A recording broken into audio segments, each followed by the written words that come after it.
Welcome back. The Department of Veterans Affairs is pressing the go button on the expansion of its electronic health record rollout. 9 more facilities will go live with the system by next year in an attempt to drive efficiency and effectiveness throughout the system. Monica Rosser is Executive Managing Director for Federal Health at Maximus. Monica, welcome. Thanks for coming on the program. What are the important components of a rollout like that? What are the pieces agencies should have in place when they're going to make a big change? Absolutely.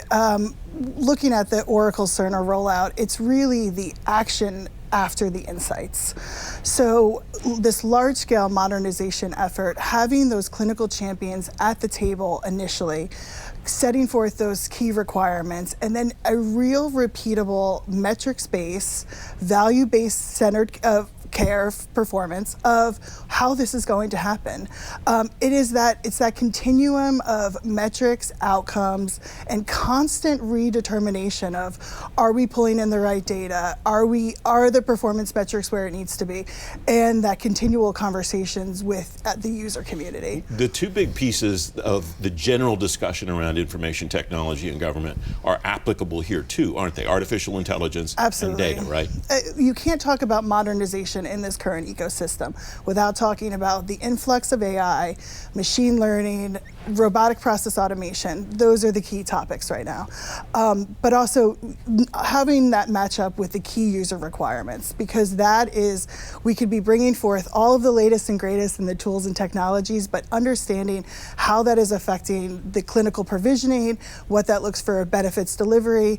Though, again, the insights into action is the real cornerstone of the implementation of the new emerging techs with AI and ML and RPA. In the last part of this program, talking to Chris and Lauren about customer experience, Absolutely. I jotted down human-centered design, and I wonder if in the healthcare space a better term might not be human-centered approach, because it's not just designing the software. When I go to get care somewhere, I'm not using software, hopefully I'm talking to someone, but that person's probably using software. Absolutely. The total experience picture, we've talked about, CX in action, customer experience in action, but it's the total holistic view of health benefits delivery, using HCD throughout that entire process, from journey mapping, understanding that the baseline of metrics delivery, that is the key component for human-centered design through all of the care continuum and benefit delivery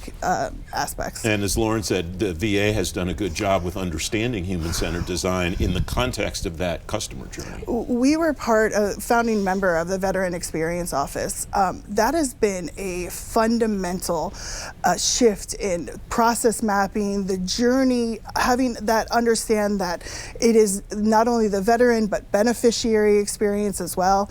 Having all of the insight, requirements, action, to being able to feed into the next level of the IT modernization effort, HCD has to be at the forefront of how we're looking at that total experience. All right, before we went on the air, you told me there is a federal health challenge that you think is not getting enough attention, and you want to shout it out. What is that? Well, so personally, I've just gone through this experience with the caregiver community.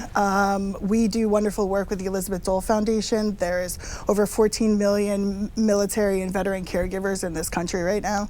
We are at the crux of a silver tsunami. 10,000 citizens are turning 65 and older. I believe that this is efficiency and effectiveness. This is a key component of it. Not if this is going to happen, this is a when. So having that look at holistic care, the entire community, I just believe that this is one of those things in the federal health, where if we're talking about interoperability and we're talking about agency consolidation with data exchange and things like that, this is something that needs to be at the forefront of that conversation of efficiency and effectiveness. We have about 30 seconds left. Who needs to do what to achieve the vision that you have for that sector? We need to really be leaning in, not only on data insights, but on interoperability. These are not spontaneous cases. These are folks that are drawing from care and benefits from across the federal health purview.